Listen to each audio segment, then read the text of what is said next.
Hi. Hello. We are in Centralized Authority, Chapter 3 of In Search of Christian Freedom. Ray has now introduced the contrast between the familial view of authority and the monarchical or kingly view. He begins on page 40.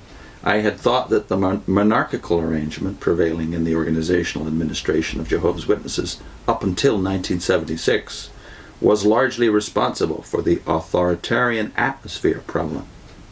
After the major restructuring in 1975 to 76, it became evident that I was mistaken.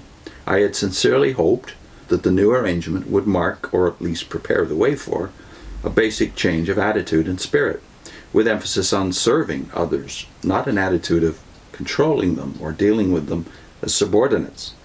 In time it became quite clear that the end result had essentially been only a dividing up and sharing of power, with a group of men acting as one man had done before.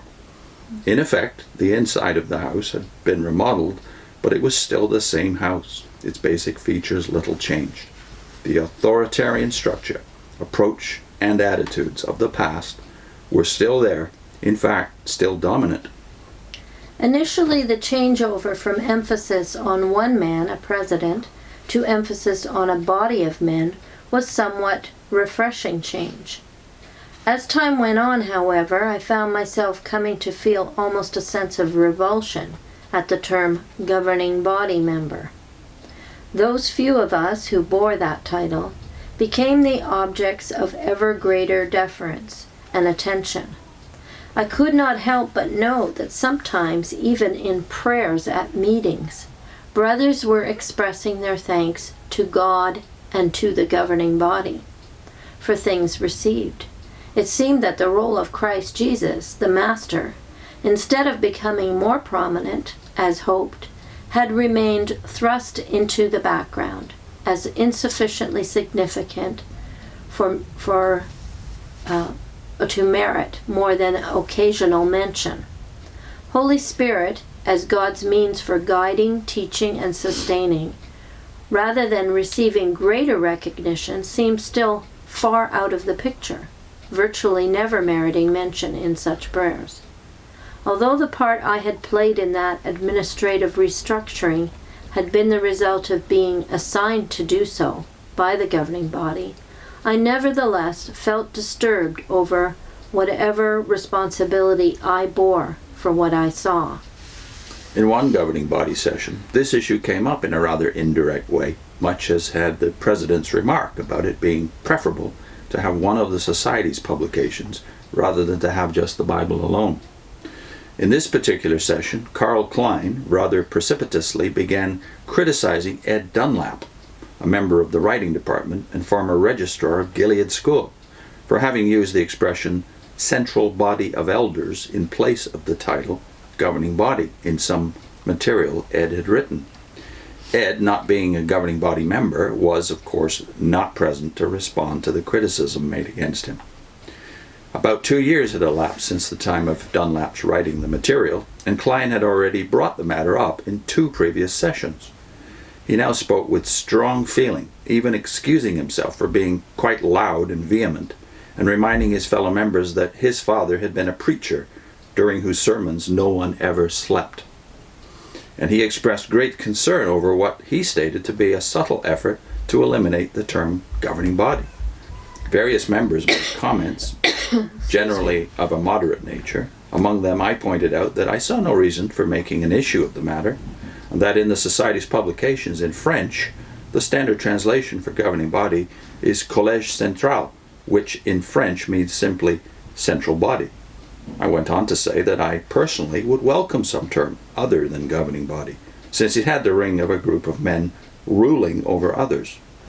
Klein's response was that he did not feel the points that I and others had expressed carried weight, and that the matter was indeed serious. Speaking with considerable force, he concluded, "What's wrong with the term governing body anyway? That's what we are. We do govern." My thought at the time was, yes, that's what we are and what we do, but I wonder if it really should be this way. The way Carl Klein had raised the matter, however, made Ed Dunlap more the issue than the term itself, and the governing body simply set the matter aside as requiring no particular decision.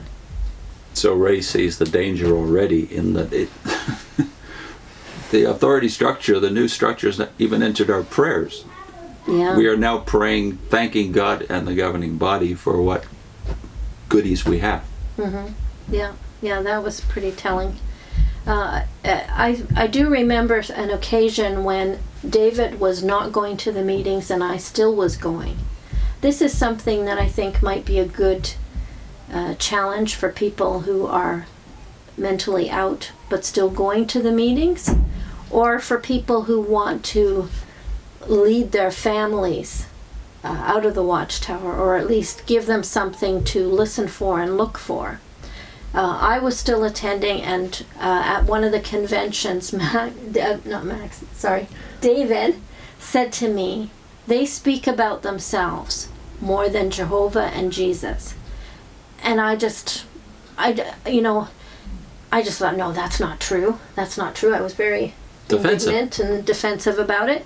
So when I was at that convention, I started a tally card, and I put down Jehovah, Jesus Christ, and then any terms that would fit into anointed, little flock, governing body, 144,000. Right now it would be jw.org, organization, anything that was about them and their leadership. Any of the synonyms, yeah. Yeah, so that I would say is a good challenge, just to try and do that if you're still attending meetings, or to challenge your family members to do that and to listen for it and see who is mentioned most at these meetings.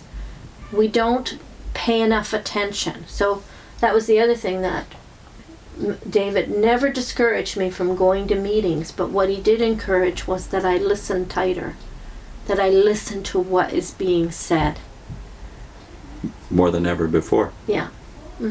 Which has the added advantage of you're countering the propaganda of the Watchtower that tries to make it that if your family leaves, if your friends leave the Watchtower, they're going to try to get you out as soon as possible. And the other advantage is you're allowing people to come to their own conclusions. You're not telling them what's wrong.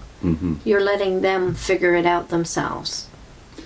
In the next segment, Ray goes into church history. He starts to do research into church history, even while he's still on the governing body, to see how this tendency towards authoritarianism actually developed. Right.